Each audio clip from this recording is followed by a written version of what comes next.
எல்லாவற்றிலும் கர்த்தர். ஆண்டவர் நம்மளோட பேசணும் பேசணும்னு எதிர்பார்க்கிறோம். ஆண்டவர் எப்படியெல்லாம் பேசுவார்ன்றது ஒரு பக்கம்.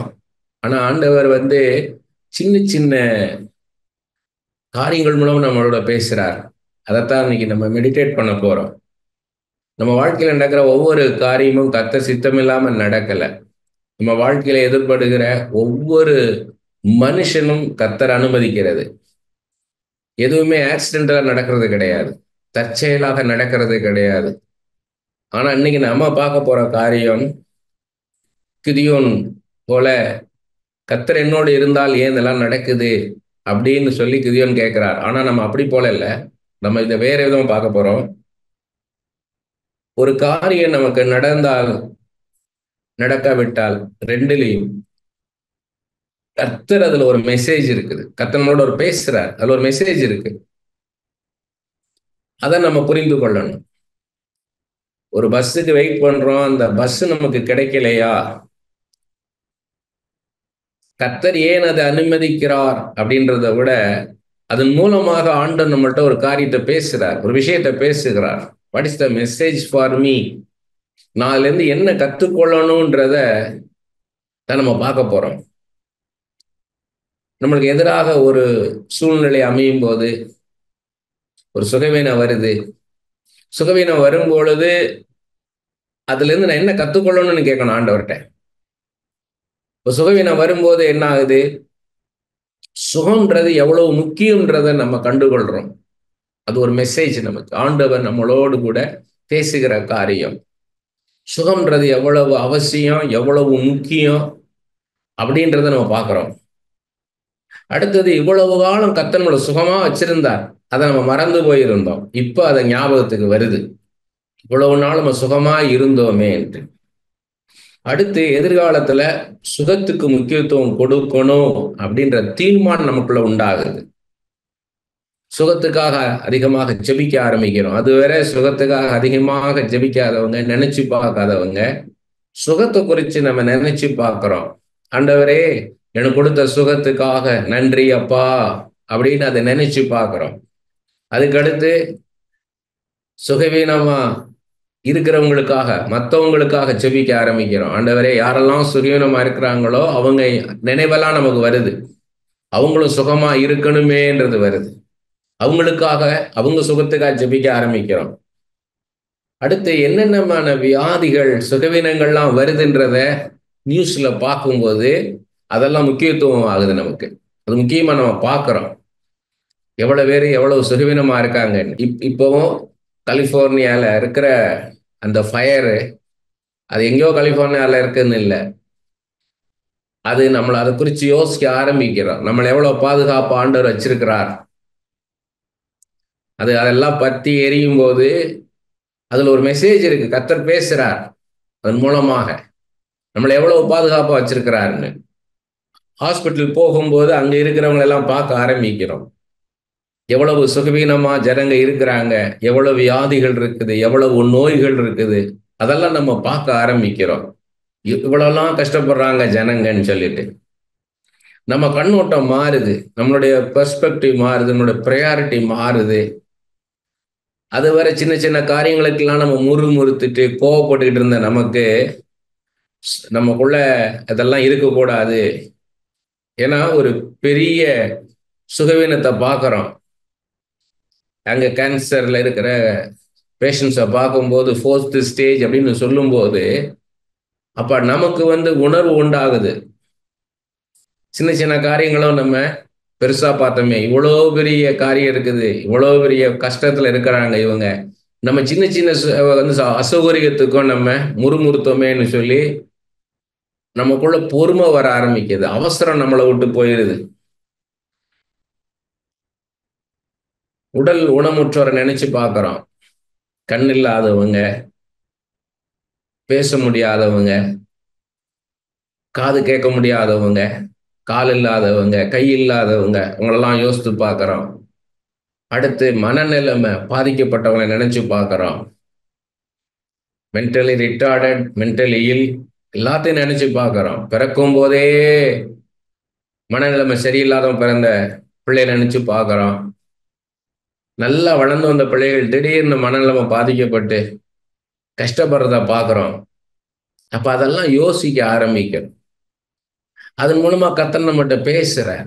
ஆண்டவரே, இதுல இருந்து நான் என்ன கத்துக்கொள்ளணும் ஆண்டவரே? யோசிக்கணும். எனக்கு பேசுங்கப்பா. இதுல இருந்து என்னோட இதன் மூலமா என்னோட பேசிட்டு இருக்கீங்க. நல்லா கம்ஃபர்டபுளா நம்ம லைஃப் இருக்கும்போது நம்ம எதை குறித்து யோசிக்கிறது இல்லை. வீடை காலி பண்ணுங்க. வாடகை வீட்டில் இருக்கும்போது ஹவுஸ் ஓனர் வீட்டை காலி பண்ணுங்க, எனக்கு உடனடியாக வீடு வேணும்னு கேட்கும்போது தான் வீட்டை பற்றி யோசிக்கிறோம். அதுக்கப்புறம் வீடு தேடி பிடிச்சி செட்டில் ஆகிற வரைக்கும் ஒரு ரெஸ்ட்லெஸ்னஸ் நமக்குள்ள, மன அமைதி இழந்து ஒரு மன உளைச்சல். அது வரைக்கும் ஒரு குறிப்பிட்ட தொகைக்கு நம்ம வாடகைக்கு இருந்துட்டோம். அதே தொகைக்கு வீடு கிடைக்காத போது, அதிகமான வாடகையை கேட்கும் போது யோசிக்க ஆரம்பிக்கிறோம். வாழ்க்கை குறித்து யோசிக்க ஆரம்பிக்கிறோம். அப்பதான் வானத்தை அண்ணாந்து பார்க்கிறோம். அதன் மூலம் ஆண்டவர் நம்மளோட பேசுறார். இதெல்லாம் தான் ரொம்ப முக்கியம். இது சரீர பிரகாரமா நான் சொல்றது சுகவீனமா இருக்கிறது. ஆத்துமாவுல அந்த மாதிரி வருது. உணர்ச்சி வசப்படுறோம். கோபம் வருது நமக்கு. கோபம், முன்கோபம் வருது. கடுமையான வார்த்தைகளை பயன்படுத்துறோம். நம்மளை அறியாமலே, அதெல்லாம் யோசித்து பார்க்காமலே அதான் அறியாமலே என்ற அதெல்லாம் நம்ம கட்டுப்பாட்டுக்குள்ள கொண்டு வரோம். ஏன்னா நம்ம சமாதானத்தை இழக்கும்படியான ஒரு காரியம் நடக்கும்போது இதை குறித்து யோசிக்கிறோம். ஏன்டா இந்த மன அமைதியை இழந்தோம் நம்ம? ஏன் இந்த மன உளைச்சல் நமக்கு வந்தது? அப்ப என்ன பண்றோம்னா, நம்ம சமாதானத்தை குறித்து அப்பதான் யோசிக்கிறோம். இவ்வளவு நாளும் நம்ம நம்ம சமாதானமா இருந்தோமே. அதான் அந்த ஹவுஸ் ஓனர்ஸ் அவங்க பேசுற பேச்சு, கடுமையான வார்த்தைகளை கேட்கும் போது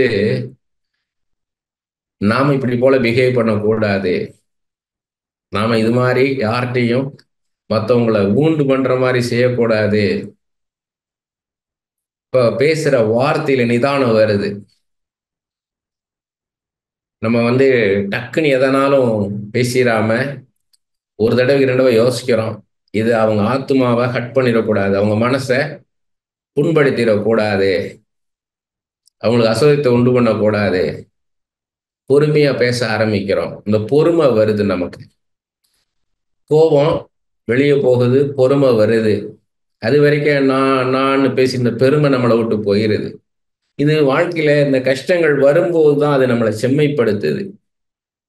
வெறும் கஷ்டத்தை நான் பார்க்கக்கூடாது. நான் சொல்ல வருகிற காரியம், அந்த கஷ்டத்துக்கு பின்னால கர்த்தர் இருக்கிறார். கர்த்தர் நம்மளோட பேசுகிறார். அந்த நிகழ்வுகள் மூலமாக, அந்த கஷ்டம், அந்த நெருக்கடியின் மூலமாக, அந்த மன உளைச்சல் மூலமா கர்த்தர் நம்மளோட பேசுறார். அதை நம்ம உற்று கவனிக்கணும். ஆண்டவரே, நான் என்ன கற்றுக்கொள்ளணும்ப்பா? நீங்க என்னோட பேசுறீங்க, இது மூலமா என்னோட பேசுறீங்க. கடுமையா ஒரு மனுஷன் பேசும்போது உடனே எதிர்த்து பேசக்கூடிய மனநிலைமை மாறுது. நம்ம மனநிலைமை மாறுது. ஏன்னா நம்ம பட்ட கஷ்டம், நான் கஷ்டப்பட்டது போல மற்றவங்க கஷ்டப்படக்கூடாது.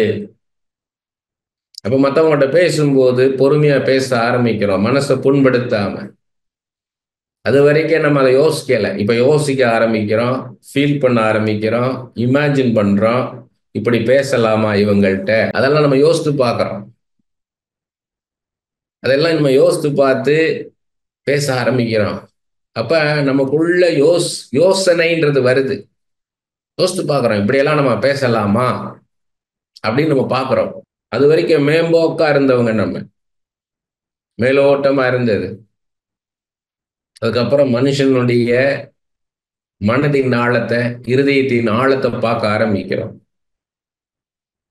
ஏன் இது நடக்குது? இல்லை, இதுல ஒரு காரியத்தை கர்த்தர் எனக்கு பேசுகிறார். அதுவரை இருந்த லைஃப்ல ஒரு மாற்றம் உண்டாகும் போது, பிசிக்கலா, எமோஷனலா, பினான்சியலா ஒரு ஷிஃப்ட் வரும்போது கர்த்தர் பேசுகிறார், என்னோட கர்த்தர் பேசுகிறார்ன்றதை நம்ம பார்க்க ஆரம்பிக்கிறோம். இதை பார்க்கணும். அதுதான் மெசேஜ் இன்னைக்கு. ஏதோ ஒரு மனுஷன் எதிர்படுறான்னு இல்லை. பார்த்தீங்கன்னா, ஒரு நண்பர் சொன்ன காரியம், சமீபத்துல ஒரு நண்பர் சொன்ன காரியம், அவரு ரோட கிராஸ் பண்றாரு. எய்த்தாப்புல ஒரு பைத்தியக்காரன் வரான். பைத்தியக்காரன் வந்து சிரிச்சுக்கிட்டே வரான். பார்த்தாலே தெரியுது அவன் பைத்தியக்காரன்ட்டு. சிரிச்சுட்டே வந்தவன் திடீர்னு இவர் வயித்துல ஒரு குத்து விட்டுருக்கிறான். குத்து விட்டா இவர் சுருண்டு விழுகிற மாதிரி அப்படி ஒரு வலி. இவருக்கு உடனடியா அவனை அவனை அடிக்கணும்னு வருது கோபம். ஆனா அவன் பைத்தியக்காரன் சிரிச்சுக்கிட்டே போய்கிட்டு இருக்கிறான். இப்படி அடிச்சிட்டோமே, அவருக்கு வலிக்குமே, இப்ப அவர் நம்மளை திருப்பி அடிச்சாருன்னா என்ன ஆகும்? எந்த சிந்தனையும் இல்லை அவனுக்கு. அப்ப அவர் கொஞ்ச நேரம் நிதானிக்கிறார். அந்த பைத்தியக்காரனை இவர் அடிச்சிருந்தாருன்னா அவன் டக்குன்னு செத்து போயிடலான்னு வைங்க. ஏதோ ஒண்ணு விபரீதமா நடந்ததுன்னு வைங்க அவனுக்கு. அதோடைய பின் விளைவுகள் என்னவா இருக்கும்? சொல்றாரு, தாங்க முடியாத வலின்றார் வயிற்றுல. அப்படி போல நம்ம வாழ்க்கையில சிலர் குறுக்கிடுவாங்க, எதிர்த்து நிற்பாங்க, நம்மளை அவமானப்படுத்துவாங்க, நம்மளை நிந்திப்பாங்க. அப்ப நம்ம உடனடியா அதை ரியாக்ட் பண்ணாம, ஏன் இதை கர்த்தர் அனுமதிக்கிறார்? இந்த காரியம் நடக்காம இருந்திருக்கலாம், ஆனா கர்த்தர் இதை நடக்க அனுமதிச்சிருக்கிறார். அப்ப நம்மளை செம்மையாக்குறார். ஒரு சின்ன சின்ன மூமெண்ட் தான். நான் இன்னும் டீட்டெயில்டா போகலாம் அதுக்குள்ள. ஆனா இது ஒரு ஒரு அவுட்லைன் மட்டும் கிடைச்சா போதும். எவ்ரி சிச்சுவேஷன், எவ்ரி பர்சன் பின்னால கர்த்தர் இருக்கிறார். இது மூலமா என்கிட்ட கர்த்தர் பேசுகிறார். இந்த சூழ்நிலை மூலமாக, இந்த மனுஷன் மூலமாக ஆண்டவர் என்னோட பேசுகிறார். வேலை பார்க்குற இடத்துல நமக்கு மேல இருக்கிறவன் வந்து நம்மளோட குறைவா படிச்சிருப்பான், நம்மளோட குறைவா அனுபவம் இருக்கும். ஆனா அவன் நமக்கு வந்து புத்திமதி சொல்லுவான். அதுவும் கொஞ்ச நேரம் இல்லை, ரொம்ப நேரம் உட்கார வச்சு நம்மளுக்கு அட்வைஸ் பண்ணுவாங்க. நம்மளுக்கு கஷ்டமா இருக்கும். அந்த நேரத்துல நம்ம அதை வந்து கேட்கணுமான் இருக்கும். இவன்ட்டு எல்லாம் நம்ம கேட்க வேண்டியிருக்கேன்னு இருக்கும். கஷ்டமா இருக்கும். நம்ம கொஞ்சம் கூட தகுதியே இருக்காது. அவன் வந்து நம்ம வந்து திருப்பி கேட்டோம்னா நம்ம கேட்கிற கேள்வி பதில் சொல்ல முடியாது. நம்மகிட்ட நியாயம் இருக்கும். ஆனாலும் அவன் பேசுறது நம்ம கேட்க வேண்டிய சூழ்நிலை உண்டாகும். அடுத்து நம்ம ஆவியில நறுங்குண்டு போற மாதிரி காரியம் நடக்கும். ஒரு பெரிய இழப்பு உண்டாகும். அதனால நம்ம ஆவியில நொறுங்கி போற மாதிரி சூழ்நிலை உண்டாகும். அதுவும் ஏன் கர்த்தர் அனுமதிக்கிறார்? நம்ம யாரெல்லாம் நம்ம அதிகமாக அன்பு கூர்ந்தோமோ, நல்லவங்க நினைச்சோமோ, அவங்களே நமக்கு எதிராக செயல்படுவாங்க. அவ்வளவு கஷ்டமா இருக்கும். ரொம்ப கஷ்டமா இருக்கும். அந்த சூழ்நிலையில நம்ம செய்ய வேண்டியது, ஆண்டவர் இதுல பேசுகிறார், இதுல பேசுறார், இதன் மூலமாக என்னோட பேசுறார். நான் என்ன ஆண்டவரே, இதுல இருந்து நான் என்ன கத்துக்கொள்ளணும்? வெறுமனே நாசில் சுவாசம் உள்ள மனுஷனை நம்பாதே அப்படின்னு ஜெனரல் காட்ஸ்ஃபீல்டுக்குள்ள போயிடக்கூடாது. ஸ்பெசிபிக்கா கர்த்தர் பேசுகிறார். அதன் மூலமாக குறிப்பா ஆண்டவர் என்னோட பேசுகிறார். அதை நம்ம புரிந்து கொள்ளணும். சமீபத்தில் ஒருத்தர் ரொம்ப ரஃபா என்கிட்ட பேசினார். ரொம்ப கடுமையாக பேசினார். அப்ப இது கர்த்தர் அனுமதிக்கிறார். ஏன்னா இனி என் வாழ்க்கையில என் கூட அவர் பயணிக்க கூடாதுன்றதை ஆண்டவர் தீர்மானிச்சிட்டார். அதுக்காக அவரை வச்சே கட் பண்றார். சோ நம்ம வாழ்க்கையில எல்லாரோடையும் நம்ம பயணிக்கணும், எல்லார்ட்டையும் அன்பு கூறணும் நினைக்கிறது ஜெனரல் காட்ஸ் வில், எல்லாரையும் நேசிக்கணும்னு. ஆனா அதுல ஜீசஸ் ஸ்பெசிஃபிக்கா இருப்பாரு. யார் யார் நம்மளோட டிராவல் ஆகணும், யார் நம்மளோட டிராவல் பண்ணக்கூடாதுன்றதுல குறிப்பா இருப்பார். சில விஷயங்கள் நமக்கு தெரியாமலே இருக்கும். சில நம்மளோட டிராவல் ஆகிக்கிட்டு இருக்கான்னு நினைப்போம். ஆனா ஆண்டவர் அவங்கள ரொம்ப நாளுக்கு முன்னாடியே சில மாதங்களுக்கு முன்பாக கட் பண்ணிருப்பார். அது நமக்கு தெரியாது. ஏன்னா நம்ம மைண்ட்ல வந்து அவங்க வந்துட்டு இருக்க மாதிரி நினைப்போம். பிசிக்கலா நம்மளோட இல்லைன்னா mentally spiritually they are with us நினைச்சிட்டு இருப்போம். ஆனா ஆண்டவர் எல்லா விதத்திலையும் அவனை கட் பண்ணியிருப்பார். பிசிக்கலா, மென்டலி, ஸ்பிரிச்சுவலி அவங்களை நம்மளை விட்டு கட் பண்ணிடுவார். ஏன்னா அவங்க இன்னைக்கு ஃபியூச்சர்ல நம்மளோட டிராவல் ஆகக்கூடாதுன்றது அது ஆண்டவர் நிர்ணயிக்கிற காரியம். அதுவும் ஆண்டவருக்காக அர்ப்பணிச்சிட்டீங்க, முழுமையாக உங்க வாழ்க்கையை அர்ப்பணிச்சு வந்துட்டீங்கன்னா டோட்டலா பொசஸ் பண்ணிடுவார். யார் உங்களோட இருக்கணும், யார் உங்களோட இருக்கக்கூடாதுன்றது அவர் முடிவு பண்ணுவார். அதை கரெக்டா அவர்கிட்ட கேட்கணும், ஆண்டவரே இது என்ன காரியம் சொல்லிட்டு. அதான் கலாத்தியர் 1:10 பவுல் சொல்றார், நான் மனுஷரை பிரியப்படுத்துறேன்னா நான் கர்த்தரை பிரியப்படுத்துறேன். நான் மனுஷனை பிரியப்படுத்துறேன் என்றால் நான் கர்த்தருடைய ஊழியக்காரன் அல்லவே என்றார். ஸோ குறிப்பா அதை கவனிக்கணும். அது கவனிச்சீங்கன்னா உலகம் வந்து சொல்லும், செக்குலர் ஃபீல்ட்ல சொல்லுவாங்க பாசிட்டிவா பாருங்க. ஆனா நான் என்ன சொல்றேன்னா ஃபெய்த்ல பார்க்கணும். Faith in God. கர்த்தர் அனுமதிக்கிறார். கரெக்டா ஜாய் சிஸ்டர் வந்து ஜாயின் பண்றாங்க. நல்ல எஃபிஷியன்ட் பர்சன் அவங்க, நல்ல என்தூசியாஸ்டிக்கா உள்ளவங்க, எனர்ஜெட்டிக்கா உள்ளவங்க. ஆனா அவங்கள முடக்குனது போல ஆயிடுச்சு அவங்களுக்கு. அவங்க நினைக்கிறாங்க நம்ம முடங்கி போயிட்டோம் அப்படின்னு. இல்ல, அவங்க முடங்கல. அவங்க கர்த்தர் அவங்கள நடத்துற விதம் மாறிடுச்சு, டைரக்ஷன் மாறுது, அவங்க லைஃபுடைய டைரக்ஷன் மாறுது. அதை அவங்க புரிஞ்சுக்கிடணும். அவங்கள்ட்ட எந்த குறையும் இல்லை. அப்ப சூழ்நிலை மாறுது. சூழ்நிலை மாறுதுன்னா அவங்கள வேற மாதிரி கொண்டு போக போறார். இதுதான் அவங்க உட்காந்து கவனிக்கணும்.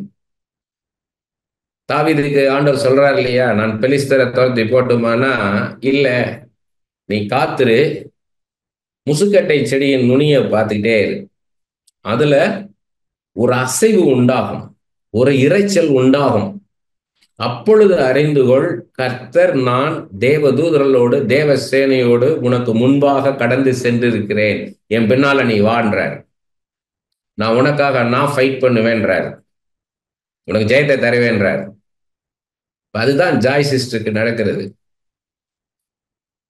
ஆண்டவர் அவங்கள வேற ஒரு டைரக்ஷன்ல கொண்டு போற தீர்மானிச்சிட்டார். டக்குன்னு என்ன பண்றாருன்னா அவங்க சூழ்நிலை, இது வரைக்கும் இருந்த சூழ்நிலை மாத்துறாரு. ஆனா அவங்களுக்கு 3 ஸ்டேஜ். ஃபர்ஸ்ட் ஸ்டேஜ் அவங்களுக்கு என்னன்னே தெரியாது, போய்கிட்டு இருந்தாங்க, வேலைக்கு போயிட்டு இருந்தாங்க, பயிரெல்லாம் பண்ணிட்டு இருந்தாங்க. செகண்ட் ஸ்டேஜ் இவங்களுக்கு மேல இருக்கிறவங்க இவங்க தான் வேணும் அப்படின்னு சொல்லி அவங்க என்ன பண்ணாங்கன்னா இவங்களை இருத்தி வச்சாங்க. இவங்க அங்கிருந்து வெளியே போலான்னு நினைச்சாலும் உடலை அவங்கள இருத்தி வச்சாங்க. ஏன்னா இப்படி ஒரு சின்சியரான இன்டெகிரிட்டி உள்ள ஒரு ஆள் கிடைக்காது. ஏன்னா நிறைய ஃபினான்ஸை டீல் பண்ணணும். அதுக்கு நம்பிக்கையான சரியான ஆள் கிடைச்சிருச்சு. அது செகண்ட் ஸ்டேஜ். இப்ப தேர்ட் ஸ்டேஜுக்கு ஆண்டவர் கொண்டு போயிட்டாரா, அதை எல்லாத்தையும் ரிமூவ் பண்ணிட்டார். அப்ப என்ன அர்த்தம், இவங்களை ரெடி பண்ணிட்டார். இதைத்தான் என்ன பண்ணணும்னா, ஆண்டவரே என்ன பேசுகிறீரப்பா, என்னோட என்ன பேசுகிறீன்னு கேட்கணும். ஸோ நம்மளை உருவாக்குறது அவருக்கு முக்கியம். நம்மளை எடுத்து பயன்படுத்துறது லேசான காரியம். ஒரு ஒரு ஒரு மனிதர்கள் வந்து இவங்களை நம்பி இருந்தாங்க, இந்த சகோதரிய. ஆனா அதுக்கெல்லாம் மேல இயேசு கிறிஸ்து ஆண்டவர் இவங்களை நம்பினார். அதான் முக்கியம். இப்ப அடுத்த கட்டம் என்னவா இருக்கும்னா, இவங்க உட்கார்ந்து என்ன பண்ணணும், ஆண்டவரே இதுல இருந்து என்ன கத்துக்கொள்ளணும், என் சூழ்நிலை எல்லாத்தையும் நீங்க மாத்துறீங்க. இது வந்து கஷ்டமா இருக்கும். ரொம்ப பிஸியா இருந்தவங்களை நீங்க வந்து வீட்டுல இருக்கணும்னு சொன்னீங்கன்னா ரொம்ப கஷ்டமா இருக்கும். 100% அவங்களுடைய எனர்ஜி அவங்க செலவழிச்சுக்கிட்டு இருந்தாங்க, உபயோகப்படுத்திட்டு இருந்தாங்க. இப்ப அதை 75-15 வரும்போது அவங்களால அதை தாங்கிக் கொள்ள முடியாது. அப்ப நான் என்னட்ட ஏதோ ஒரு குறை இருக்கோ, என்கிட்ட இந்த பலவீனம் இருக்கோ, அது சரியில்லையோ, இது என்கிட்ட இல்லையோ, இந்த மாதிரி எல்லாம் நான் எக்யூப் பண்ணியிருக்கணுமோ, என்னுடைய சிவியை நான் இன்னும் இம்ப்ரூவ் பண்ணி இருக்கணுமோ, இன்னும் இதெல்லாம் நான் படிச்சிருந்துருக்கணுமோ, இந்த ஸ்கில்லெல்லாம் நான் வளர்த்துருக்கணுமோ அப்படின்னு தோணும். இது நமக்குள்ள தோன்ற யோசனைகள் மனுஷனா இருக்கிறவனுக்கு. அவங்க என்ன பண்ணணும்னா, ஆண்டவரே, இதன் மூலமா என்னோட நீர் பேசுகிறீர். What is the message for me அப்படின்னு கேட்டா தெளிவா பேசுவார். ஒண்ணு வேண்டாம், வெறுமனே பைபிளை படிச்சுக்கிட்டு இருந்தாலே போதும்.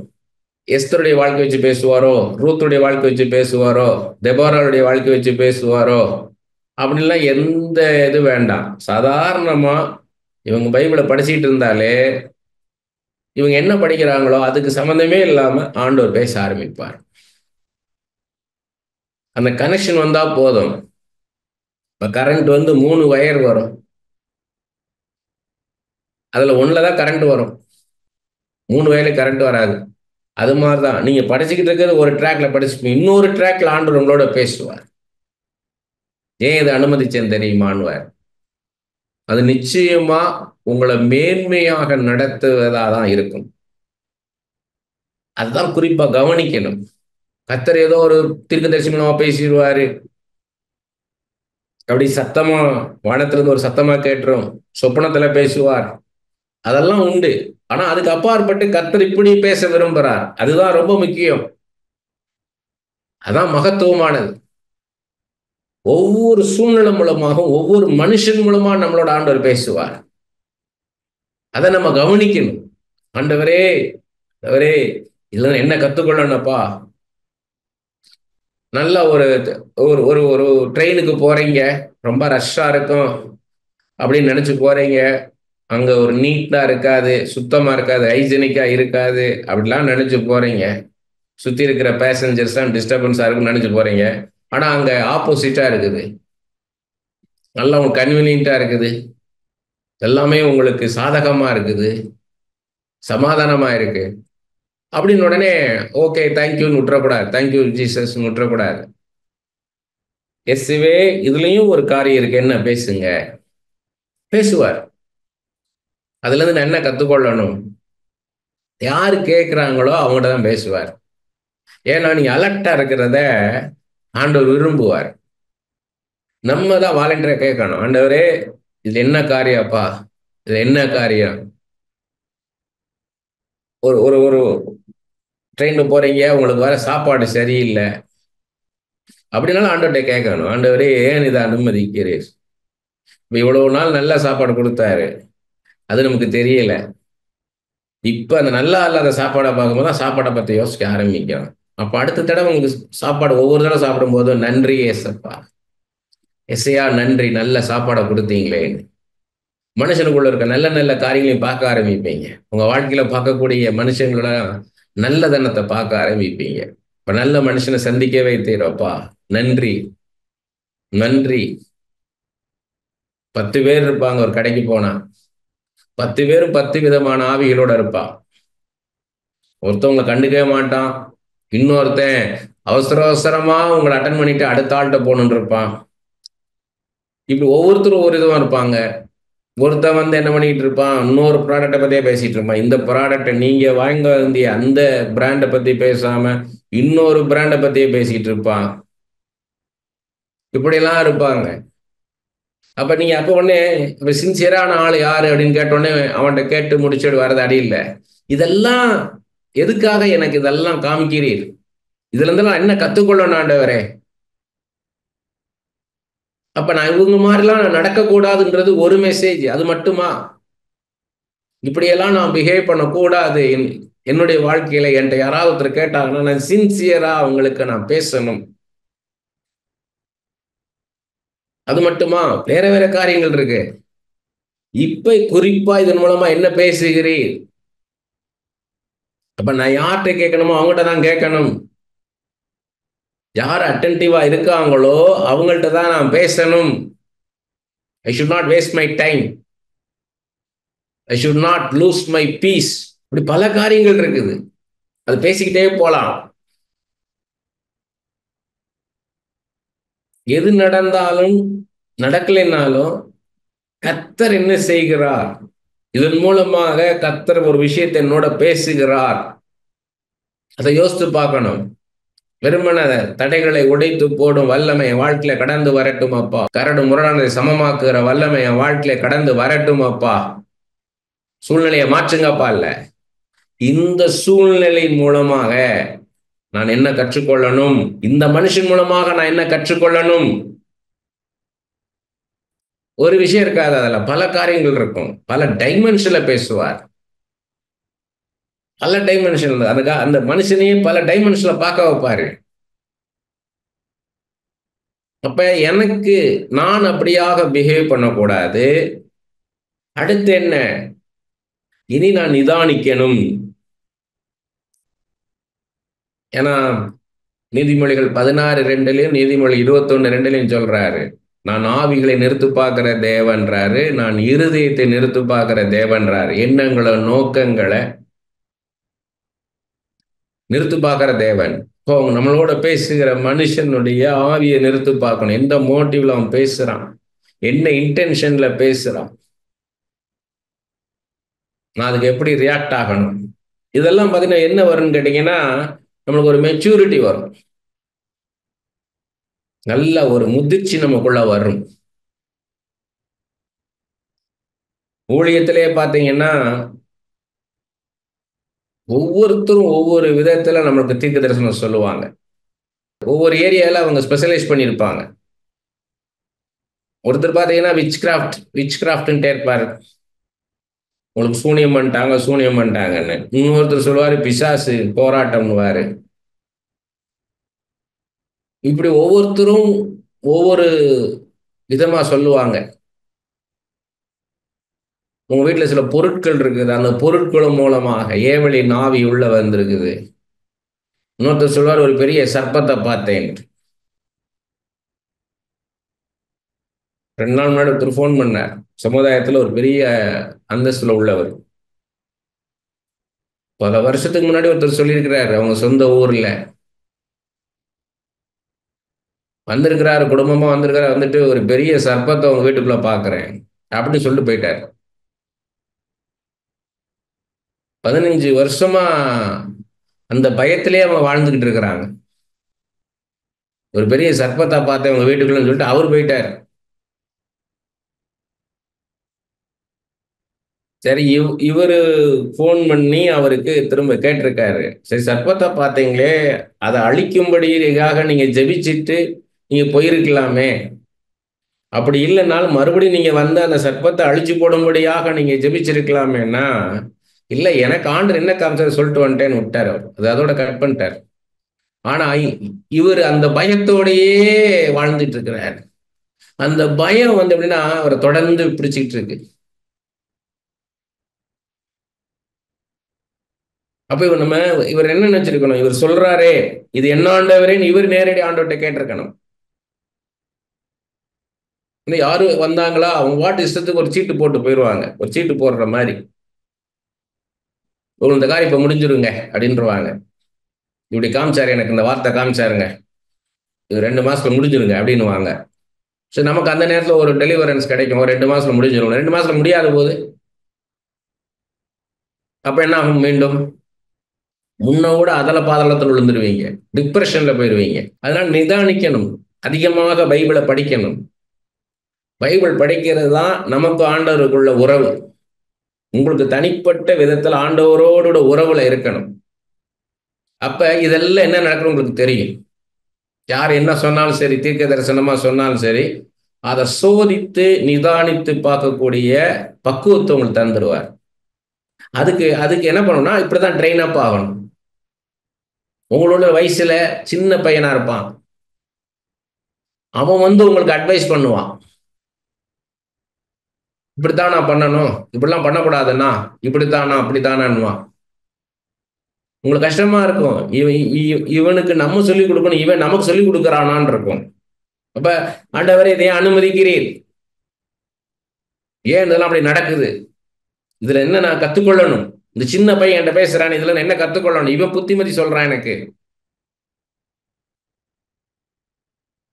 ஆவிக்குரிய வாழ்க்கையில் அப்படிதான், விசுவாச வாழ்க்கையில் அப்படிதான். நம்மளோட விசுவாசத்துல குறைவா இருப்பாங்க, வேதத்தை பற்றி அறிகிற அறிவிலே, கர்த்தரை பற்றி அறிகிற அறிவிலே குறைவா இருப்பாங்க. அவங்க வந்து நமக்கு அட்வைஸ் பண்ணுவாங்க. இன்னொரு பக்கம் என்ன சொல்லுவாங்க, நான் ஜெபிச்ச அற்புதம் நடந்ததுன்றவாங்க. நான் அதை கேட்ட உடனே கொடுத்தாரு ஆண்டவர். ஆண்டவரே ஒரு 2 வீலர் வேணும் கேட்ட உடனே 2 வீலர் கொடுத்துட்டாரு. அப்புறம் பார்த்தேன், ஆண்டவரே 2 வீலர்லாம் கஷ்டமா இருக்கு ஆண்டவரே, ஒரு நாள் மழையில நனைஞ்சேன், என்ன ஆண்டவரே நினைக்கிறேன் எனக்கு ஒரு 4 வீலர் கொடுங்க, உடனே 4 வீலர் கொடுத்துட்டாருன்னு வாங்க. உடனே நமக்கு தோணும், என்னடா நம்ம போராடி போராடி ஜெபிக்கிறோம், நமக்கு ஒன்றும் நடக்கல. இவரு அப்படி சும்மா அப்படி கேஷுவலா ஜெபிச்சிருக்காரு. பைக்ல போகும்போது ஒரு நாள் மழையில ஜெபிச்சிருக்கிறாரு. நம்ம எத்தனை நாள் மழையில நனைஞ்சிருப்போம், சிக்கி கிடந்திருப்போம். இவர் ஒரு நாள் அப்படி மழையில நனைஞ்சு, ஆண்டவரே எனக்கு போல இருக்க, உடனே 4 வீலர் கிடைச்சிருச்சு அப்படின்னு நமக்கு தோணும். ஆண்டவர்கிட்ட கேட்கணும், ஆண்டவரே இது என்ன, வாட் இஸ் திஸ், நீ என்ன பேசுறீங்க என்னோட? மனுஷனை பார்க்க கூடாது, சூழ்நிலையை பார்க்க கூடாது, இதன் மூலமா எனக்கு என்ன பேசுறீங்க ஆண்டவரே? நான் கிளியர் அந்த மெசேஜை நான் கேட்கணும் ஆண்டவரே, நான் பெற்றுக்கொள்ளணும், அந்த மெசேஜை நான் பெற்றுக்கொள்ளணும். அப்படி ஆண்டவர்கிட்ட கேட்கணும். ஒரு ட்ரெயினையோ ஃப்ளைட்டையோ பிடிக்கிறதுக்காக காலை 4 மணி ட்ரெயின் வைங்க, 4 மணிக்கு ஃப்ளைட்டுன்னா மிட் நைட்டு 12 மணிக்கெல்லாம் எந்திரிச்சு கிளம்பி போவோம். அப்ப என்ன தோணும்னா, நம்ம இங்க இருந்து நம்ம டாக்ஸி பிடிச்சி ஏர்போர்ட்டுக்கு போய் அங்க வெயிட் பண்ணி அந்த ஃபார்மாலிட்டிலாம் முடிச்சு 3 ஹவர்ஸ் கழிச்சு ஃப்ளைட்ல ஏறும்போது நினைக்கும், இவ்வளவு டைம் இருக்குது, இவ்வளவு டைம் இருக்குதா? அப்போ ஒவ்வொரு நாளும் நம்ம இப்படி எந்திரிச்சிருக்கலாமே, ஒவ்வொரு நாள் இப்படி நம்ம 7:30 எழும்னா எவ்வளவு டைம் நமக்கு இருக்குது அப்படின்னு தோணும். ஆப்போசிட் வேல, நீங்க கிளம்புறீங்க, வெளியே பயங்கர மழையும் புயலுமா இருக்குது, ஆனா நீங்க போயே ஆகணும். அப்ப என்ன தோணும்னா, இவ்வளவு நாள் எவ்வளவு பாதுகாப்பா நம்மளை வச்சிருந்தாரு, நல்லா நம்ம பாதுகாப்பா வச்சிருந்தாரே, இந்த மழையில இப்ப நம்ம போகணுமே, இந்த புயல்ல நம்ம போகணுமே, ஒரு டாக்ஸிக்காரன் வரமாட்டான், புக் பண்ணா யாரும் வரமாட்டான், நம்ம டைம் ஆயிட்டே இருக்கும், டென்ஷன் பில்டப் ஆயிட்டே இருக்கும். அப்ப நமக்கு எவ்வளவு பாதுகாப்பா நம்மளை ஆண்டவர் வச்சிருந்தார் இவ்வளவு காலமும்.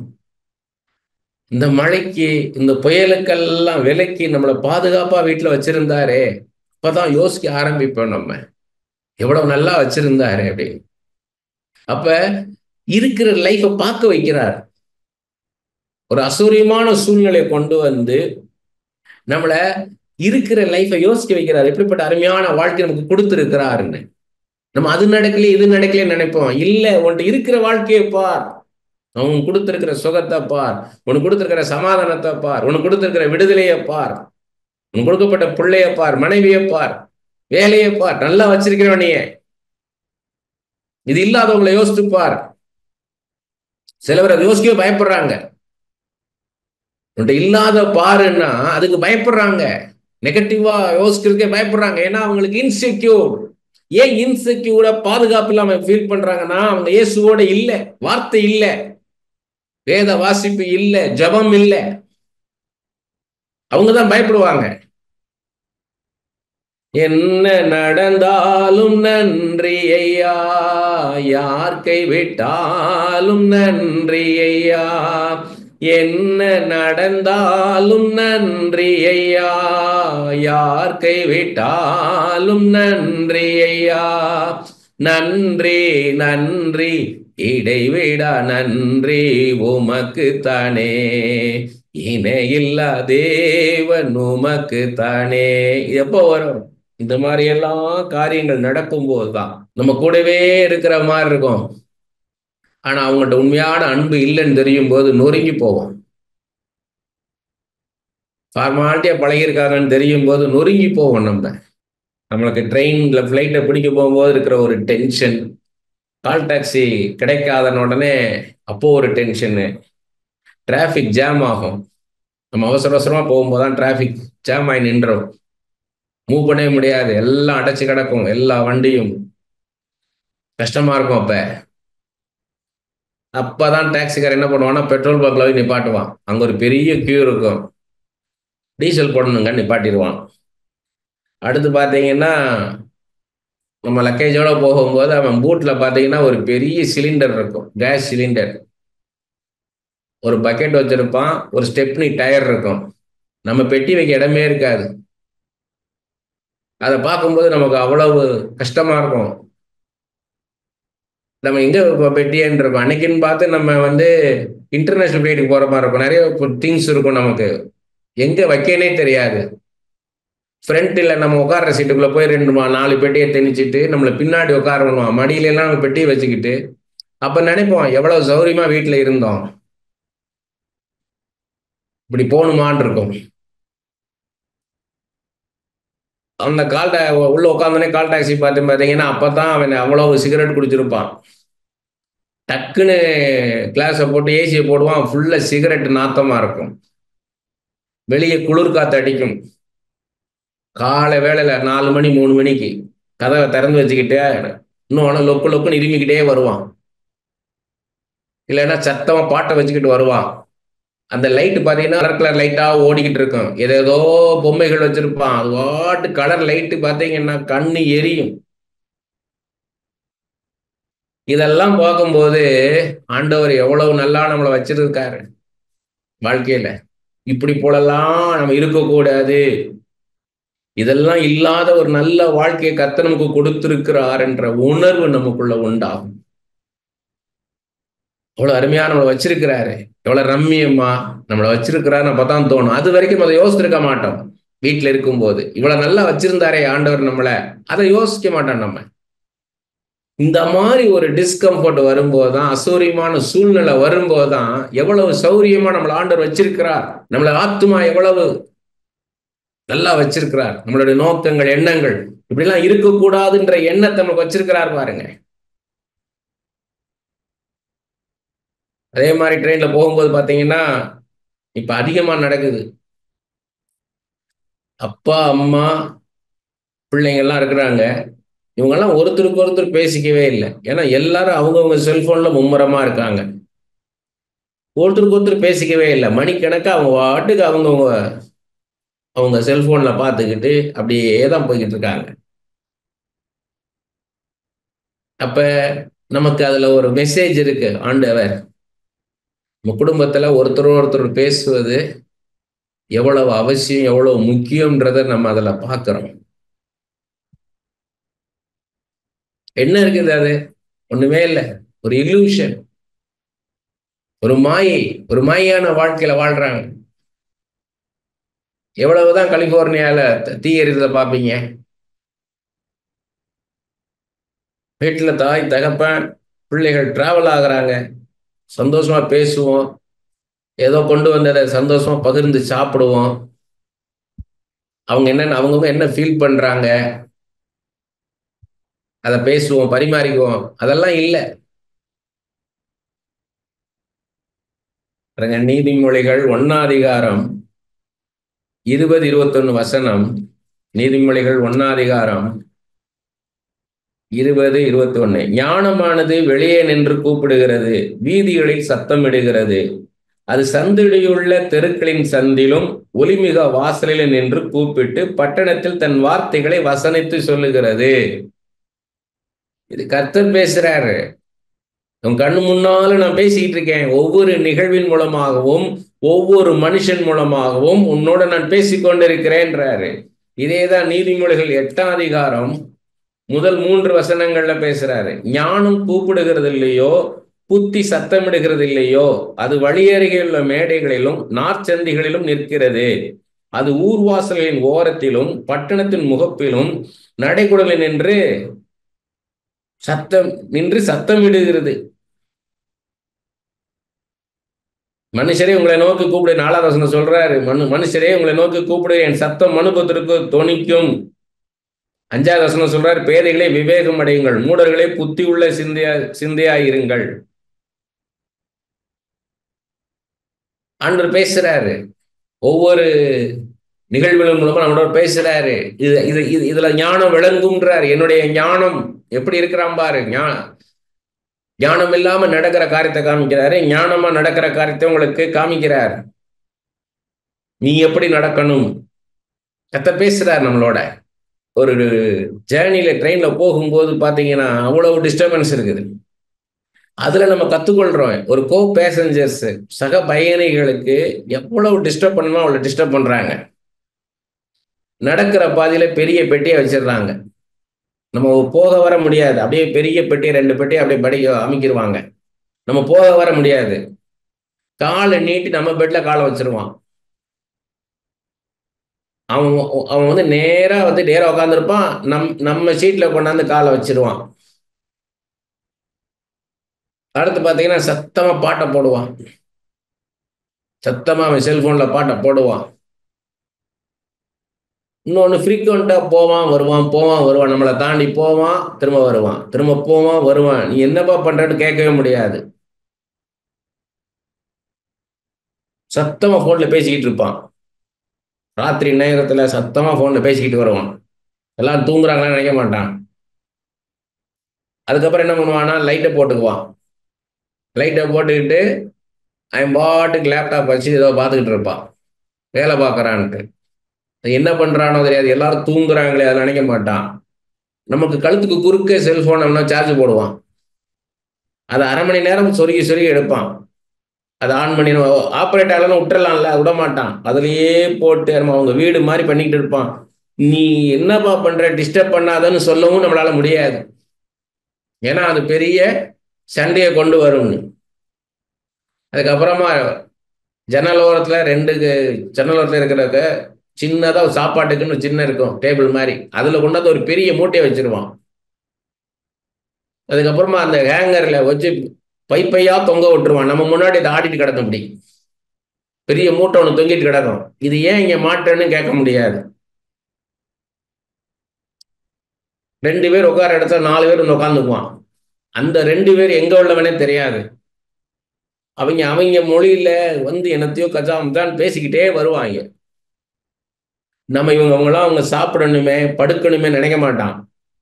இன்னொரு குரூப் இருக்கு, வந்த உடனே எல்லா பெட்ஷீட்டு பில்லோ எல்லாத்தையும் எடுத்து தனக்குள்ள ஒரு பில்லோ பெட்ஷீட் எடுத்து வைக்காம எல்லா பெட்ஷீட்டும் எல்லா பெட்டையும் எடுத்து வச்சுக்குவான். எக்ஸ்ட்ரா 2 எடுத்து வச்சுக்குவான். நம்ம ஏன் எடுக்கிறேன்னு கேட்க முடியாது. அதுக்கு அடுத்து பார்த்தீங்கன்னா இறங்குற இடம் வரும். இவன் பாதி தூரம் தான் வருவான், 4 மணி நேரம். அடுத்த 5 மணி நேரம் வேற ஒருத்தர் ஏறுவான் அந்த சீட்ல. ஆனா இவன் என்ன பண்ணுவான்னா நல்ல பியூர் ஒயிட்டா இருக்கும், அந்த பெட்ஷீட்டை வச்சு அழுக்கு ஷூவை நல்லா தொடச்சு தூக்கி போட்டு போவான். இது அடுத்தவன் போத்தணுமே. இப்ப இதெல்லாம் நம்மளுக்கு ஆண்டவர் பேசுறது. முதல்ல பொறுமையா இருக்க வைக்கிறாரு. இன்னொன்னு, இந்த மனுஷன் இப்படி இருக்காங்க, நம்ம இப்படி இருக்க கூடாது, ஞானமா நடக்கணும். நம்ம பாத்தீங்கன்னா அதுக்கு அடுத்து பாத்தீங்கன்னா பெட்டியை பூரா அடிக்கிடுவாங்க. நம்ம பெட்டி வைக்க இடம் இருக்காது. அவன் பெட்டியை வந்து மடமடமடன் பேக் பண்ணிக்கிட்டு இருப்பான். ஒருத்தன் வருவான், அவனை ஏற்றி விட 10 பேர் 15 பேர் வந்து பூரா அடிக்கிடுவாங்க. நம்மளுக்கு பெட்டி வைக்கவே இடம் இருக்காது. ராத்திரியில கேட்டனை திறந்து வச்சுட்டு தூங்குவோம். அந்த வெளிச்சம் வந்துகிட்டே இருக்கும் உள்ளுக்குள்ள. ஒரு நிம்மதியா தூங்கணும், தூங்க முடியாது. நம்ம செருப்பு மேல அவன் செருப்பை தூக்கி மிதிச்சு போவான். நம்ம செருப்புக்கு இடம் இருக்காது. நம்ம அந்த செருப்பு மேல ஏறி மிதிச்சு தான் போவோம். இப்படியெல்லாம் இருக்கும். இதுல இருந்தெல்லாம் நம்ம என்ன பண்ணணும், கத்துக்கொள்ளணும். நம்ம இவ்வளவு என்ன சொல்ல முடியுமா? இதுல இருந்து நான் என்ன தெரியுது உங்களுக்கு? மற்றவங்களை டிஸ்டர்ப் பண்ணக்கூடாது, ரைட்டு. நம்ம இப்படி பிஹேவ் பண்ணக்கூடாது, ரைட்டு. இதோடைய ரூட் காஸ் என்ன? இது ரூட் என்ன? சுயநலம். சுயநலம் அதுதான் இவ்வளவுக்கும் காரணம். தன்னைத்தான் பார்க்கிறானுடைய, மற்றவங்களை அவன் பார்க்கல. அன்பு இல்லை. மற்றவங்களை நேசிச்சானா இதெல்லாம் பண்ண மாட்டான்.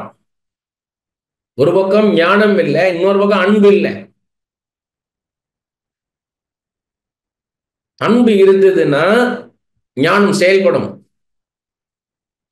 ஐயோ நம்ம இப்படிலாம் பண்றோமே, இப்படிலாம் பண்ணக்கூடாது. மற்ற மனுஷனையும் தன்னை போல நேசிக்கணுன்ற அந்த அன்பு இல்லை. அன்பு எவ்வளவு அவசியம்ன்றதுதான் மெசேஜ். அதான் கர்த்தர் நம்மளோட பேசுறது. மற்றவங்க உன்னை போல நேசி.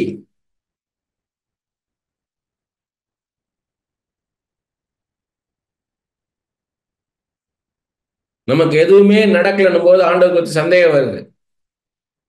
ஆனா அதுல பேசுறார், நமக்கு அந்த காரியம் நடக்கலையா, என்ன ஆண்டவரே இதுல இருந்து நான் என்ன கத்துக்கொள்ளணும்?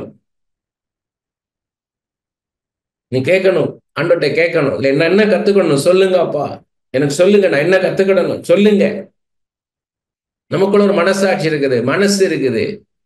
நம்ம மனசு நமக்கு பேசும், காமன் சென்ஸ் இருக்குது. ஏன் எனக்கு இந்த காரியம் நடக்கல? மேல மனசு சொல்லும் நமக்கு. அடுத்து மனசாட்சி அழுத்தமா பேசும். மனசு பேசுறதை விட மனசாட்சி அழுத்தமா பேசும். உனக்கு கர்த்தருக்கு என்ன சம்பந்தம்? 3 காரியம் தான். உன்னுடைய வேத தியானம். கர்த்தர் உன் கையில் கொடுத்தாரு வேதத்தை. எவ்வளவு நேரம் அதை ஸ்பெண்ட் பண்ற அதை படிக்கிறதுக்கு? கர்த்தர் தன் கையினால எழுதி கொடுத்த இந்த வேதத்தை படிக்க எவ்வளவு நேரம் நீ ஸ்பெண்ட் பண்ற? எவ்வளவு நேரம் நீ ஜெபிக்கிற? எப்படிப்பட்ட உறவுல நீ கர்த்தரோட இருக்கிற? கர்த்தரை நீ நினைச்சு பாக்குறியா? நீ ஜெபிக்கும் போது கர்த்தரை நினைச்சு பாக்குறியா? நீ பாட்டு பாடும்போது கர்த்தரை நினைச்சு பாக்குறியா?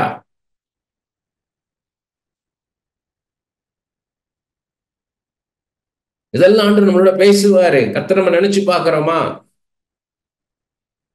நம்மளோட பிரசன்ன வேணுமாப்பா, பிரசன்ன வேணுமாப்பா, நான் இங்கதான் இருக்கிறேன், உனக்குள்ளதான் இருக்கிறேன், உன்னோடதான் இருக்கிறேன்றாரு. அதை உணர்றோமா நம்ம?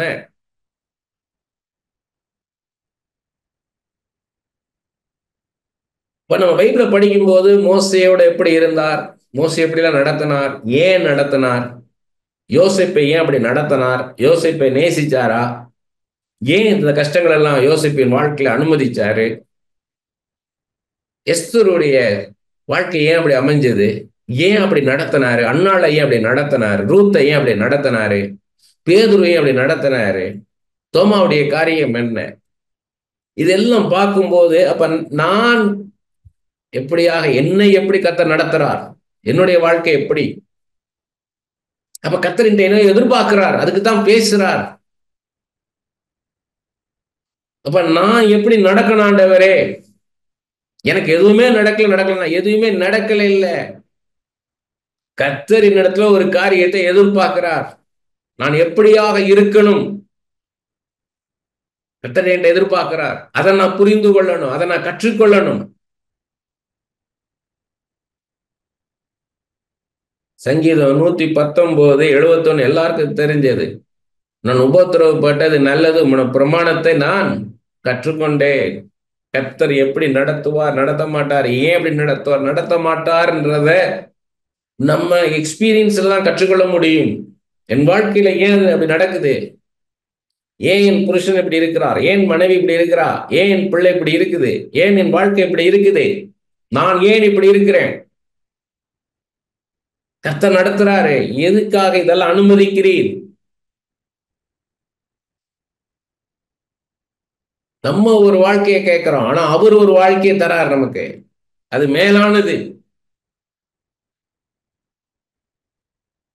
என்ன உருவாக்குறார், எனக்கு ஒரு வாழ்க்கையை கொடுக்கிறதுக்காக என்ன உருவாக்கி அந்த வாழ்க்கையை என் கரத்துல கொடுக்க விரும்புறார். இப்ப நம்மளை நாம ஆராய்ந்து பார்க்க வைக்கிறாரு. இப்படி அந்த மாதிரி டிஸ்கம்ஃபர்ட் பண்றவங்களை, அசௌரியம் பண்றவங்களோட நம்ம விவாதிக்க முடியாது, நம்ம அவங்களோட விவாதிக்க முடியாது, நம்ம அவங்களோட சமாதானத்தை இழந்துருவோம். அப்ப அது மெச்சூரிட்டி. நமக்கு சமாதானத்தை காத்துக்கொள்ளணும். அப்ப நம்ம என்ன பண்ணணும், போஸ்ட்போன் பண்ணணும். உடனடியா ரியாக்ட் பண்ணாம, உடனடியாக நம்ம எமோஷன்ஸை காமிக்காம, நம்ம எமோஷன்ஸை கண்ட்ரோல் பண்ணணும். கண்ட்ரோல் பண்ணி நம்ம போஸ்ட்போன் பண்ணணும். உடனடியே ரியாக்ட் பண்ணக்கூடாது. இதுதான் மெச்சூரிட்டி. ஏன்னா நாளைக்கு உங்களை ஒரு லீடரை உட்கார வைக்கும் போது ஒருத்தர் பேசுறாங்க, 4 பேர் பேசுறாங்க, உங்க முன்னாடி உட்காந்து டிஸ்கஷன் போயிட்டு இருக்கு, ஒவ்வொருத்தரும் ஒவ்வொன்றும் சொல்லிட்டு இருப்பாங்க. ஒவ்வொன்றுக்கும் நீங்க ரியாக்ட் பண்ணக்கூடாது. ஒவ்வொருத்தரும் என்னென்ன சொல்றாங்கன்றத 4 டைமென்ஷன்ல நீங்க பார்க்கணும். 4 பேர் பேசுறான், 4 விதமான டைமென்ஷன்ல அந்த காரியத்தை பார்த்து நீங்க நிதானிக்கணும்.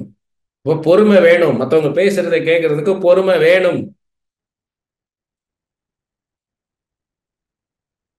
அவங்களுடைய ஆட்டிடியூட் என்ன, அவங்களுடைய நேச்சர் என்ன, அவங்களுடைய எக்ஸ்பீரியன்ஸ் என்ன, அதெல்லாமே உங்களுக்கு தெரிஞ்சிடும்.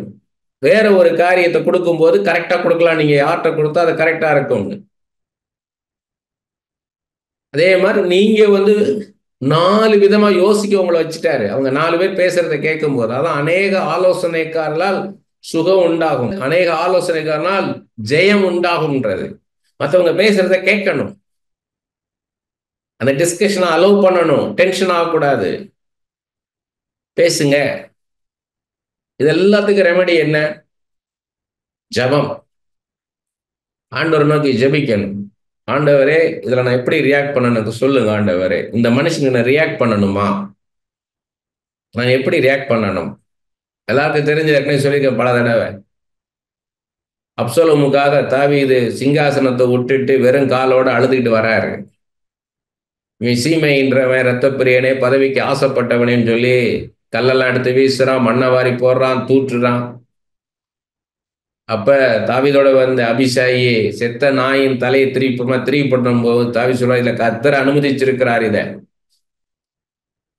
இதை நிமித்தம் எனக்கு ஒரு நன்மை இருக்குன்றார். அப்படி போல இதை கர்த்தர் அனுமதிச்சிருக்கிறார்.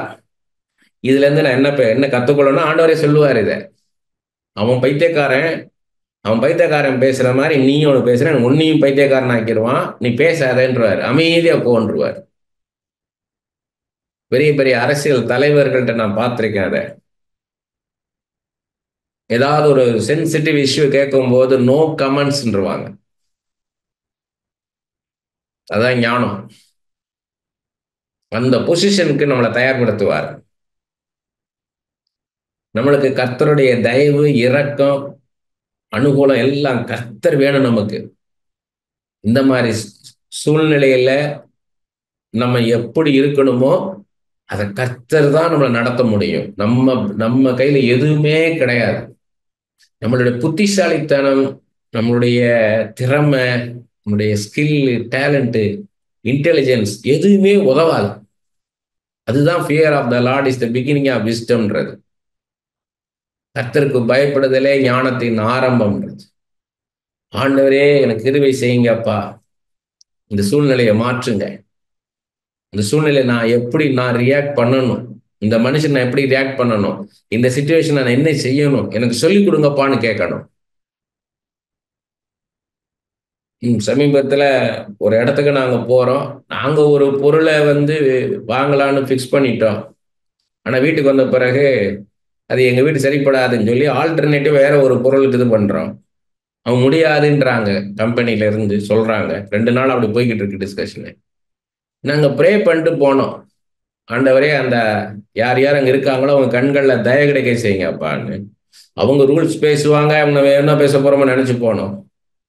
ஆனால் அங்கே போன சிச்சுவேஷன் அப்படியே மாறிடுச்சு. அந்த மேல் அதிகாரி நீங்கள் என்ன சொல்கிறீங்களோ நான் செய்கிறேன்றாரு. எங்களாலே நம்ப முடியல. நீங்கள் என்ன சொல்கிறீங்களோ நான் செஞ்சு தரேன்றாரு. நாங்கள் நினச்சி போனது அங்கே பயங்கரமான ஒரு ஆர்கியூமெண்ட் வரும், குவாரல் வரும், விவாதம் வரும் அப்படின்னு. எதுவுமே இல்லாமல் ஆக்கிட்டாரு. ஒரு ஜெபம்தான். அது போராடிலாம் ஜெபிச்சுக்கிட்டு இருக்கல, உபவாசம் தான் ஜெபிக்கல. ஆண்டவரே, எங்களுக்கு அனுகூலமாக்கி கொடுங்கப்பா அந்த சூழ்நிலையை. அப்ப அதுல பல காரியங்களை கற்றுக் கொடுத்தார். அமைதியா இருக்க வச்சார் இந்த இடத்துல போய். ஏன்னா அங்க என்ன நடக்கணுமோ அது நடக்கணும்னா ஆண்டவர் சொல்ற மாதிரி செஞ்சாதான் நடக்கும்.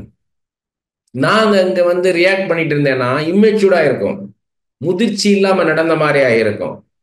என் உணர்ச்சிகளை, என் கோபத்தை, என்னுடைய அவசரத்தை நான் காமிக்கிற மாதிரி இருந்திருக்கும். நானா நீயான்னு போட்டி வந்திருக்கும், ஈகோ ப்ராப்ளம் வந்திருக்கும். அவங்க நினைச்சு எதுனாலும் செய்யலாம். அஃபிஷியலா போனீங்கன்னா வெரி சிம்பிள், என்னுடைய சுப்பீரியருக்கு நான் ஃபார்வர்ட் பண்ணியிருக்கேன் சார் உங்க கம்ப்ளைண்ட்ன்றுவாங்க. எங்கனாலும் சரி, பிரைவேட்னாலும் சரி, நீங்க கவர்மெண்ட்ல இருந்தாலும் சரி, சுப்பீரியருக்கு நான் ஃபார்வர்ட் பண்ணியிருக்கேன் சார், அந்த ரிப்ளை வரட்டும் சார்ன்றுவான். ஆனா அது சுப்பீரியருக்கு போயிருக்காது, அங்கதான் கிடக்கும் அந்த பேப்பர்.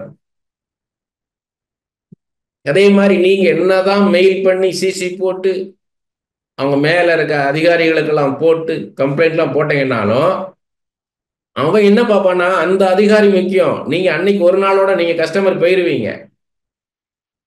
அவனை நம்பி அந்த கம்பெனியை நடத்திக்கிட்டு இருப்பான். பல கோடிகள் அவனை அந்த இன்வெஸ்ட் பண்ணியிருப்பான் அந்த கம்பெனியில. அந்த மேனேஜரை நம்பி தான் அவன் நடத்திக்கிட்டு இருப்பாங்க. ஸோ அவனை டிபெண்ட் பண்ணியிருப்பான். நம்ம போய் சொன்ன உடனே டகார்னு தூக்கிட மாட்டான், எதுவும் செஞ்சிட மாட்டான் அவன். நமக்கு என்ன காரியம், நம்ம ஒரு பொருளை பிக்ஸ் பண்ண அந்த பொருள் இல்லை இன்னொரு பொருள் வாங்கிட்டு வரணும், அவ்வளவுதான். அதை ஆண்டவர் செஞ்சு அனுப்பிச்சிருவார். அது பெரிய காரியம் இல்லை, ஆனா அதுவே பெருசு நம்மளை பொறுத்த வரைக்கும். ஆண்டவருக்கு அது சின்ன காரியம், ஆனா நம்மள அதுல ட்ரெயின் பண்ணுவார். அதுல அடுத்தடுத்த காரியங்கள்ல வாழ்க்கையில நம்ம எப்படி இருக்கணும்ன்றத இனிமே நம்ம என்ன பண்ணுவோம், ஒரு பொருள் வாங்கினா நல்லா யோசிப்போம். ஏன்னா இவங்ககிட்ட நம்ம நிக்க வேண்டிய தேவையில்லை. நல்லா யோசிச்சு அதை நல்ல ஆண்டோடைய சமூகத்துல வச்சு ஜெபிச்சு உடனே நிறைய பேர் என்ன பண்ணுவாங்கன்னா, ஆண்டவர்கிட்ட கேட்டுருவோம் அப்படின்னு. ஆண்டவர் உங்களை யோசிக்க வைப்பார். ஏன் இந்த பொருளை வாங்கக்கூடாது, ஏன் அந்த பொருளை வாங்கக்கூடாது, ஏன் இதை வாங்கக்கூடாது, ஏன் இதை வாங்கலாம், எல்லாத்தையும் உங்களை யோசிக்க வைப்பார். நம்ம மிஷின் கிடையாது.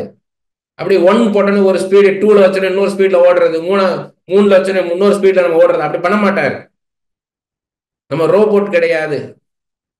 நம்ம ஹியூமன் பீயிங். நமக்கு சிந்திக்கக்கூடிய திறனை கொடுத்திருக்கிறார், உணர்வுகளை கொடுத்திருக்கிறார், கற்பனையை கொடுத்திருக்கிறார், எண்ணங்கள் நோக்கங்களை கொடுத்திருக்கிறார், வாஞ்சிகளை கொடுத்திருக்கிறார், விருப்பத்தை கொடுத்திருக்கிறார். அதெல்லாம் யூஸ் பண்ண வைப்பார் நம்மளை. இல்லைன்னா ரஸ்ட் ஆயிரும் அதெல்லாம். ஏன் இந்த பொருளை வாங்கக்கூடாது, ஏன் அதை வாங்கக்கூடாது, இதெல்லாம் நம்மளை யோசிக்க வைப்பார். என்னை யோசிக்க வைப்பார், குடும்பத்தோட டிஸ்கஸ் பண்ண வைப்பார், எல்லாத்தையும் பார்க்க வைப்பார். கடைசியா தான் ஆண்டவர் வருவார். அதான் இதுதான் அப்படின்னு சொல்லி காமிப்பார். ஏசாயா 22ஆம் அதிகாரம் 22வது வசனமும், வெளிப்படுத்தின விசேஷம் 3ஆம் அதிகாரம் 7வது வசனம் என்ன சொல்லுது? ஒருவரும் பூட்டக்கூடாதபடி திறக்கிறவரும் ஒருவரும் திறக்கக்கூடாதபடி பூற்றுமாயிருக்கிற தாவீதின் திறவுகளை உடையவரன். அப்போ ஒரு காரியம் நடக்கணுமா, கர்த்தரால முடியும். அதை நிறுத்தணுமா, கர்த்தரால முடியும். ஒரு மனுஷனை மாத்துறது கர்த்தரால முடியும். இது இப்படித்தான், என் வாழ்க்கை இப்படித்தான் போகும், இந்த மனுஷனை மாற்ற முடியாது அப்படிலாம் கிடையாது. அது நம்மளால முடியாது, கர்த்தரால முடியும். என் கர்த்தரால முடியும்ன்றதுக்கு எப்படி வரும்னா, அந்த விசுவாசம் எப்போ வரும்னா, வேதத்தை அதிகமாக படிக்கணும். அதே நேரத்துல வாழ்க்கையில் நடக்கிற ஒவ்வொரு காரியத்திலும் ஆண்டவரே இதுல இருந்து நான் என்ன கத்துக்கொள்ளணும், சொல்லும் ஐயா சொல்லும் ஐயான்னு கேட்கணும். இது ஏன் எனக்கு சம்பவிக்குது, இதன் மூலமா நான் என்ன கத்துக்கொள்ளணும், ஏன் இவங்க எனக்கு எதிராக செயல்படுறாங்க, திடீர்னு ஏன் இங்க ஒரு வாக்குவாதம் வருது, இதுல இருந்து நான் என்ன கத்துக்கொள்ளணும் ஆண்டவரே. நீங்க பேசுகிறீர், ஒவ்வொரு சூழ்நிலையின் மூலமாக ஒவ்வொரு மனுஷன் மூலமா என்னோட பேசுகிறீர். அது பாசிட்டிவோ நெகட்டிவோ, உங்களுக்கு அனுகூலமா இருக்கோ உங்களுக்கு எதிரா இருக்கோ, இதுல என்ன கத்துக்கொள்ளணும் ஆண்டவரே. ஏன்னா எதுவும் தானா நடக்க முடியாது, எந்த மனுஷனை நடத்த முடியாது, எல்லாத்தையும் நடத்துறது கர்த்தர் தான். எல்லாத்தையும் மனுஷன் நடத்திட்டா கர்த்தரே தேவையில்லை. நம்மளுடைய உணர்வுகளை, நம்மளுடைய வேதனைகளை முக்கியமா மற்றவங்க உணரணும்னு நினைக்கக்கூடாது. அவங்க உணரணும், அவங்க பரிதவித்து பேசணும்னு நினைக்கக்கூடாது. செல்ஃப் சிம்பத்தி ஒரு நாள் கூடாது. சுய பரிதாபத்துக்கு ஒரு நாள் இடம் கொடுக்க மாட்டார். செல்ஃப் சிம்பத்தின்றது செல்ஃபிஷ்னஸ் தான், அது சுயநலம் தான், அது சுய பச்சாதம் வரக்கூடாது. கர்த்தாவே என்னை தூக்கி நிறுத்தும் ஐயா, இந்த சூழ்நிலையில நான் எப்படி இருக்கணுமோ அப்படி இருக்க எனக்கு கத்துக் கொடுங்க. நான் எப்படி இருக்கணும் சொல்லுங்க, நான் அப்படி இருக்கிற ஆண்டவரே. நீ அமைதியா இருன்னுவார்.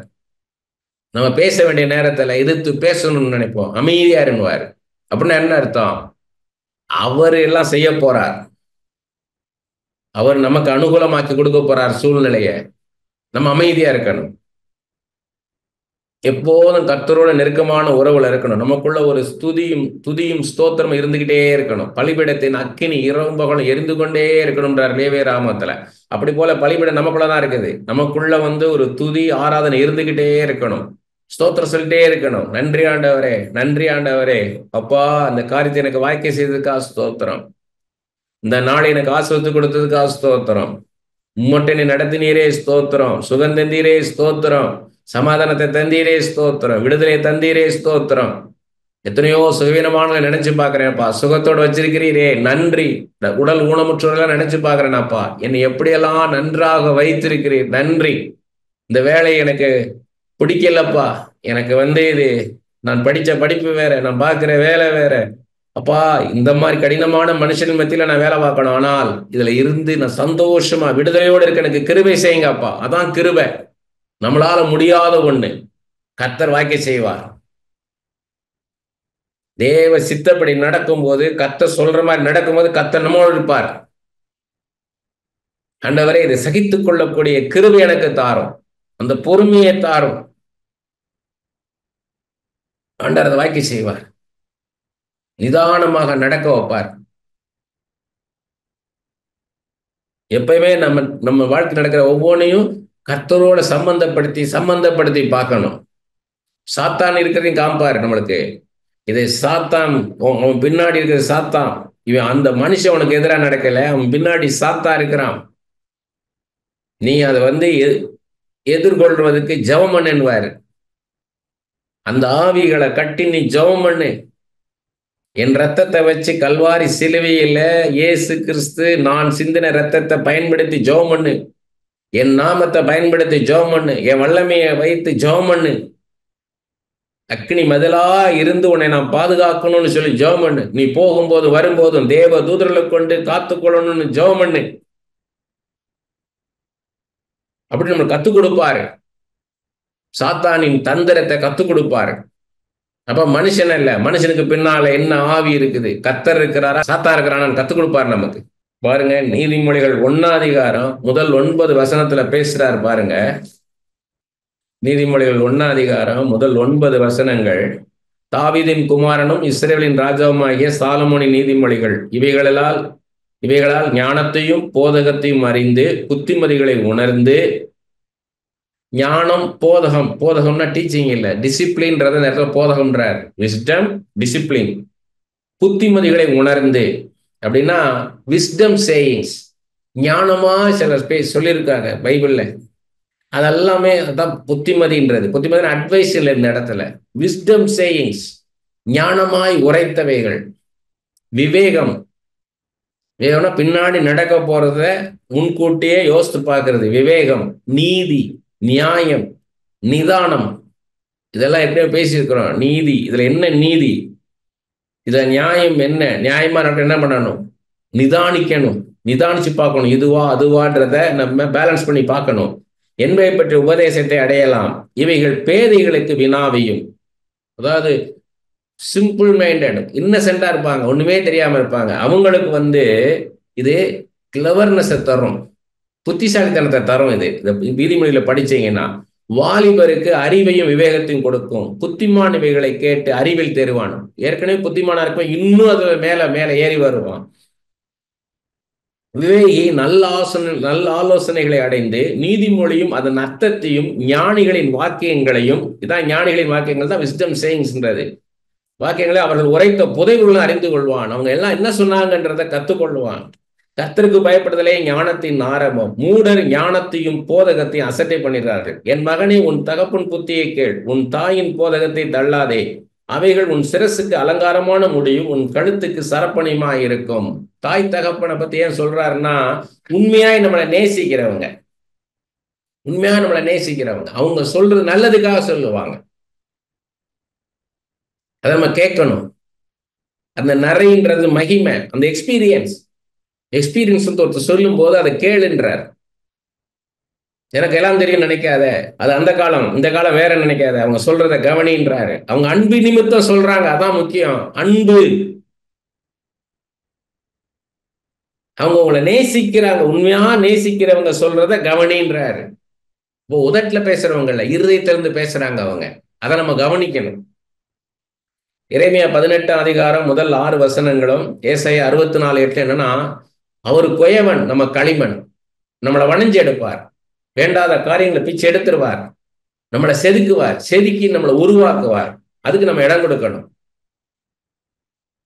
நமக்கு இருக்கிற வாழ்க்கையை குறித்து சிந்திக்கணும், உணரணும். எப்படிப்பட்ட வாழ்க்கையை நம்ம கொடுத்திருக்கிறார், இதுல நம்மளுடைய பார்ட் என்ன, என்னுடைய கேரக்டர் என்ன, என்னுடைய ரோல் என்ன, இதுல அது நான் எப்படி நான் இருக்கணும்னு ஆண்டவர் விரும்புறார். அதை நம்ம சிந்திச்சு பார்க்கணும். கர்த்தர் பேசுவார். கர்த்தர் தான் இப்படிப்பட்ட ஒரு வாழ்க்கையை நம்ம கொடுத்துருக்கிறார் நிச்சயம் நமக்கு இருக்கணும். ஏதோ ஒரு வாழ்க்கையை வாழ்ந்துகிட்டு இருக்கோம்ல, கர்த்தர் நம்ம கொடுத்த வாழ்க்கையை நம்ம வாழ்ந்துட்டு இருக்கிறான். நான் ஏன் அவரை மாதிரி இருக்கும்ல, நான் ஏன் அவங்கள மாதிரி இருக்கும்ல நினைக்க கூடாது. அதிருப்தியுடன் இருக்கக்கூடாது, திருப்தியா இருக்கணும். எனக்கு நல்லதுதான் செய்வார் என் தகப்பன்ட்டு. எல்லாத்துக்கும் ஒரு காலம்தான், இந்த காலம் நீடிச்சு போகாது, இது மாறும், எல்லாமே மாறும், காலங்கள் மாறிக்கிட்டே போகும். இயேசுவே என் வாழ்வை எனக்கு உணர்த்தும் ஐயா, நான் எப்படிப்பட்ட வாழ்க்கையை எனக்கு கொடுத்திருக்கிறீர், இதை நான் எப்படி வாழணும்னா ஆண்டவர் நம்மகிட்ட பேசுவார், காரியங்களை சொல்லுவார். அவர் நல்ல மேய்ப்பன், நல்ல மேய்ச்சலை கண்டடை செய்வார். எனக்கு நல்ல இடத்துல தான் கொண்டு வச்சிருக்கிறார். எனக்கு என்ன வாழ்க்கையை வாழணுமோ அதற்கான தாளந்துகளை, திறமைய எனக்கு கொடுத்திருக்கிறார். அதற்கான படிப்பு எனக்கு கொடுத்திருக்கிறார். அதற்கான சூழ்நிலையை கொடுத்திருக்கிறார். என்னை சரியான இடத்துல வச்சிருக்கிறார். அந்த நிச்சயம் நமக்கு வேணும்.